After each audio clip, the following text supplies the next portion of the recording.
Assalamualaikum warahmatullahi wabarakatuh. Halo sobat, jumpa lagi di Ismi Insight.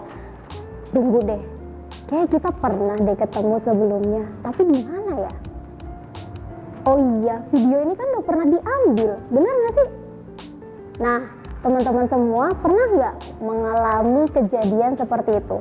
Seakan-akan teman-teman sudah pernah mengalami sebuah peristiwa, tapi sebenarnya belum. Atau teman-teman pernah seperti melihat seseorang yang sudah dikenal, tapi pada dasarnya itu kali pertama teman-teman melihatnya.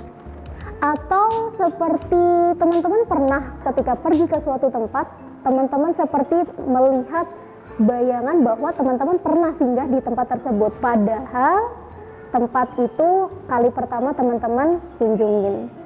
Nah, teman-teman semua, ternyata 70% populasi manusia itu mengalami hal tersebut.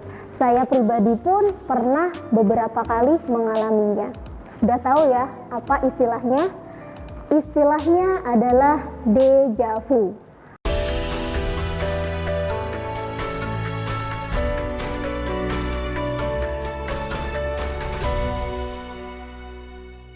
Artinya dalam bahasa Perancis itu pernah melihat. Sebutan deja vu ini pertama kali dicetuskan oleh seorang filosofis dan ilmuwan Perancis pada tahun 1876.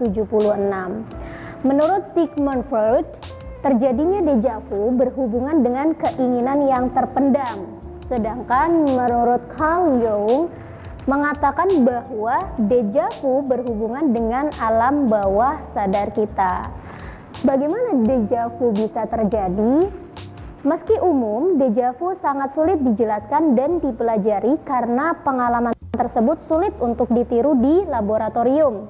Para peneliti hanya dapat memberikan teori mengenainya.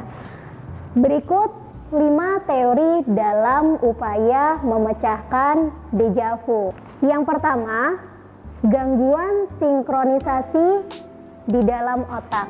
Seorang peneliti, Akira O'Connor, menyebutkan bahwa kenangan atau memori palsu mungkin tidak dapat disalahkan dalam terjadinya deja vu.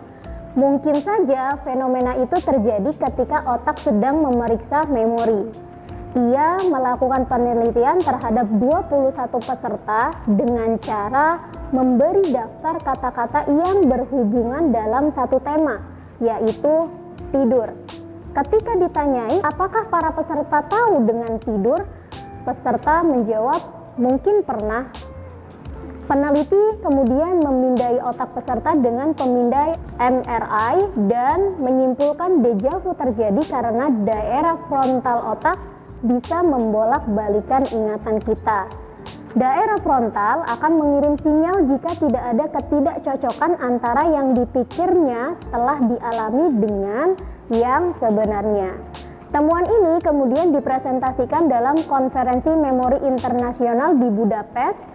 Daerah otak yang terkait dengan konflik memori bukan memori palsu, tampaknya mendorong pengalaman deja vu, tulis O'Connor. Ini sesuai dengan gagasan kami tentang deja vu, karena kesadaran akan ketidaksesuaian pada sinyal memori telah diperbaiki. Deja vu menurun seiring bertambahnya usia, padahal kesalahan memori cenderung meningkat seiring bertambahnya usia. Jika ini bukan kesalahan, tapi pencegahan kesalahan, ini masuk akal, sambung O'Connor. Yang kedua, deja vu terjadi karena kinerja renal cortex. Bagian yang disebut renal cortex di otak berfungsi untuk mendeteksi rasa familiar. Bagian ini mungkin saja teraktivasi tanpa memicu kerja hipokampus, bagian otak yang berfungsi sebagai memori. Ini dapat menjelaskan kenapa saat kita mengalami deja vu, kita tidak dapat mengingat dengan persis kapan dan di mana kita merasakan pengalaman yang sama. Seorang psikolog terkemuka, Valerie Efreina, menyatakan perasaan deja vu diawali oleh memori palsu. Ini merupakan disasosiasi memori yang membedakan realitas dari ingatan. Ada berbagai macam pengalaman disasosiatif yang bisa terjadi. Terkadang kamu tidak dapat memastikannya apakah kamu memimpikan sesuatu atau mengalaminya. Apakah kamu melihatnya di film atau terjadi dalam kehidupan nyata. Pasti kamu pernah berpikir seperti itu, bukan? Yang ketiga, dejavu karena malfungsi sirkuit otak. Dejavu dapat muncul akibat adanya malfungsi antara long term circuit dan short term circuit dalam otak kita. Ketika otak mencerna keadaan sekitar, informasi yang didapat bisa jadi langsung ditransfer ke bagian otak yang menampung memori jangka panjang. Ini menyebabkan kita merasakan dejavu, seolah-olah kita sudah pernah melihat dan merasakan kejadian yang kita alami sekarang di masa lalu. Teori ini menjelaskan terjadinya dejavu adalah informasi baru yang diterima mengambil jalan pintas langsung ke ingatan jangka panjang. Ia melewati mekanisme yang seharusnya, yaitu mekanisme yang digunakan otak untuk menyimpan informasi. Yang keempat, dejavu karena gangguan di lobus temporal medial. Penelitian lainnya mencurigai gangguan lobus temporal medial otak sebagai pemicu terjadinya dejavu. Penyebab temporal lobe seizures alias kejang lobus temporal terkadang tidak diketahui. Namun, trauma pada otak, infeksi, stroke, tumor otak, hingga faktor genetik dapat menyebabkan temporal lobe seizures. Saat mengalami serangan, penderita temporal lobe seizures dapat mengalami penurunan kemampuan untuk merespon lingkungan sekitar, hingga melakukan aktivitas yang sama berulang-ulang seperti mendecakkan lidah atau menggerakkan jari-jari tangan secara tidak wajar. Sebelum serangan ini datang, biasanya penderita temporal lobe seizures akan mengalami sensasi aneh seperti merasa takut yang tidak beralasan, halusinasi, dan dejavu. Yang kelima, mungkin terjadi karena kebetulan. Kenneth Feller dari Northwestern University mengatakan dejavu mungkin terjadi secara kebetulan saja.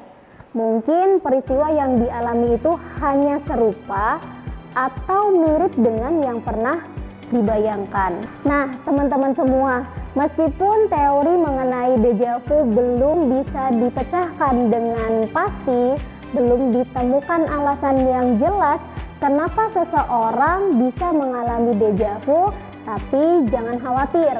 Karena apa? Karena hingga saat ini belum ditemukan hubungan antara seseorang yang mengalami dejavu dengan kesehatan mental atau kejiwaan seseorang. Nah, itu dia tentang dejavu atau pernah melihat.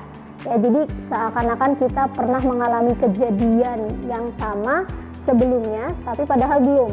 Seakan-akan kita pernah melihat seseorang, tapi padahal itu baru pertama kalinya. Seolah-olah kita pernah berada di satu tempat, padahal itu merupakan kali pertama kita berkunjung.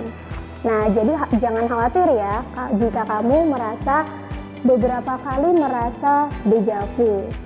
Oke, karena itu nggak ada hubungannya dengan gangguan kesehatan atau gangguan kejiwaan seseorang. Jika dirasa video ini bermanfaat, sila share ke banyak orang, and see you on next video. Wassalamualaikum.